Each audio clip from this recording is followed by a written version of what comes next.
Yeah, listen, my basic take on where things are today is that Joe Biden is a good president. The country is better off.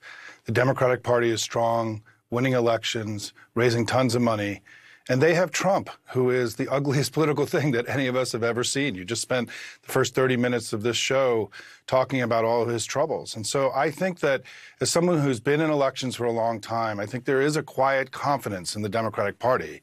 And the reason why is that we always felt that once the general election began and voters started tuning in, that you were going to see Biden's numbers come up. And they have. I mean, he's clearly in a better place today than he was a month ago. He's now leading in more polls than Trump is in national polls.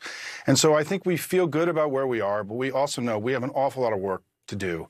But if we do the work, we should be able to win this election. Well, how do you know which polls you trust? I mean, if you think the ones that show that he's behind aren't accurate, but, how do you know you trust the ones that show maybe he's doing better in certain areas? Yeah, no, look, I think to be fair, right, Trump was winning the election or ahead a few months ago. He's not anymore. I mean, there have now been 19 polls taken in the last few weeks that have Biden ahead in this election. Yeah, there are some polls that have been done in the states showing that Trump is ahead. But I think on balance, it's clear now that Biden's gained a point or two in recent weeks. The election is changing. It's improving for us. You're seeing similar movements in what's called the congressional generic, where things are getting better there. The Senate polls for us are holding all across the country. And one of the evidence of strength of the party is how much money we're raising. And the fact that we've been winning elections again and again and again and all across the country since Dobbs happened in the spring of 2022. We've had an extraordinary track record. Remember, Caitlin, usually a party out of power loses ground in a midterm and in the off-year elections. We've actually gained ground. We've done something really dramatic. And I think it's because the most powerful force in our politics today isn't disappointment in Joe Biden. It's fear and opposition to MAGA. It's what's been driving our politics since 2018. We had good elections in 2018, 2020, 2022, and 2023. And I think we're going to have another good one in 2024. One argument that I've noticed that you've been making that is interesting is kind of about the two parties themselves, not necessarily about the candidates, but the Democratic Party versus the GOP. And I was kind of thinking about this today as we're watching, Speaker Mike Johnson is in trouble right now as a result of his own party. Today, Trump is attacking a prominent Republican senator and huge ally of his.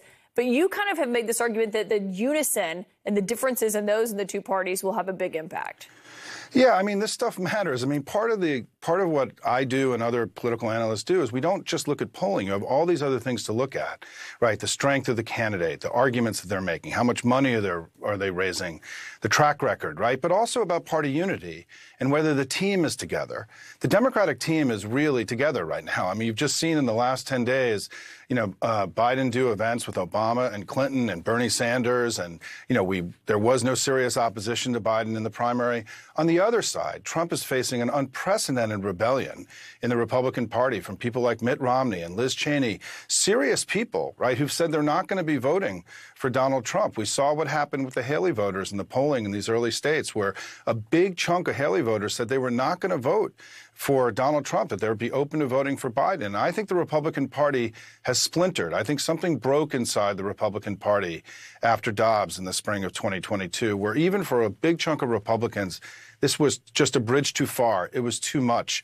And I think you're seeing now a Democratic Party that's unified, strong, winning elections, raising lots of money, and a Republican Party that is an unprecedented dumpster fire, in my view, right now. Unprecedented dumpster fire? Is that your assessment of the Republican Party? Yeah.